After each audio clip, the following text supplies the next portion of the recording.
لله رب العالمين، والصلاة والسلام على سيد الأنبياء والمرسلين وعلى آله وأصحابه أجمعين، أما بعد، فإن أصدق الحديث كتاب الله، وأحسن الهدي هدي محمد صلى الله عليه وسلم، وشر الأمور محدثاتها، وكل محدثة بدعة، وكل بدعة ضلالة، وكل ضلالة في النار. باب قول الله تعالى: ونضع الموازين القسط ليوم القيامة، وأن أعمال بني آدم وقولهم يوزن. وقال مجاهد: القسطاس أناة بالرومية، ويقال القسط مصدر المقسط وهو العادل، وأما القاسط فهو الجائر.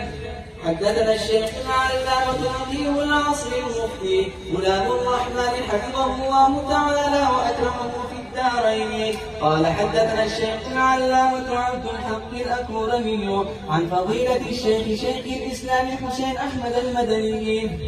عن فضيلة الشيخ شيخ الهند محمود حسن الدوبندي، عن الشيخين الجليلين الكريمين الشيخ العلامة قاسم العلوم والخيرات محمد قاسم النانوتمي، والشيخ العلامة فقيه العصر رشيد أحمد الجنجوني، وهما يرويان عن العارف بالله الشيخ عبد الغني المجددي، عن إمام الأئمة الحجة الشيخ الشاه محمد إسحاق الدهلوي، عن الشاه عبد العزيز الدهلوي، عن العارف بالله الشيخ ولي الله أحمد بن عبد الرحيم الدهلوي. قال: وحدثنا الشيخ العلامة فقيه العصر المفتي محمد فريد الزرفلي قال: أخبرنا الشيخ العلامة نصير الدين الغربشتري قال: حدثنا قمر الدين البنجابي قال: حدثنا أحمد علي السهارنفوري قال: حدثنا الشاه محمد إسحاق الدهلوي قال: وحدثنا الشيخ العلامة محمد حسن جان البشاوري رحمه الله تعالى عن شيخه محمد إدريس الكندهلوي، عن الشيخين الجليلين الشيخ خليل أحمد السهارنفوري والشيخ العلامة محمد ثابت علي القاضي الفوري، وهما يرويان عن الشيخ محمد مزهر النانوتمي، عن الشيخ محمد إسحاق الدهلوي، عن الشاه عبد العزيز الدهلوي، عن والده الشاه ولي الله أحمد بن عبد الرحيم الدهلوي. قال: أخبرنا الشيخ أبو طاهر محمد بن إبراهيم الكردي المدني قال: أخبرنا والد الشيخ إبراهيم الكردي قال: قرأت على الشيخ أحمد القشاشي قال: أخبرنا أحمد بن عبد القدوس الشنابي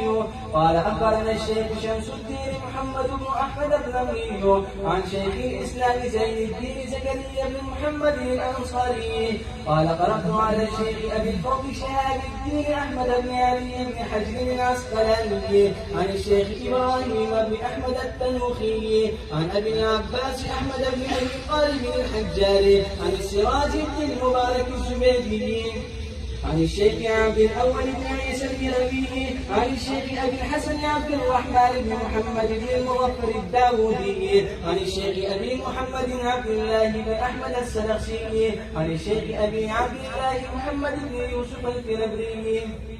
عن الإمام الجليل الحافظ الحجة أمين المؤمنين في الحديث أبي عبد الله محمد بن إسماعيل بن إبراهيم بن المغيرة بن بردزبة الجعفي البخاري رحمه الله تعالى وأكرمهم في الدارين. قال: حدثنا أحمد بن أشكابة قال: حدثنا محمد بن فضيل عن عمارة بن القعقاع عن أبي زرعة عن أبي هريرة رضي الله تعالى عنه قال: قال النبي صلى الله عليه وسلم: كلمتان حبيبتان إلى الرحمن خفيفتان على اللسان ثقيلتان في الميزان، سبحان الله وبحمده سبحان الله العظيم.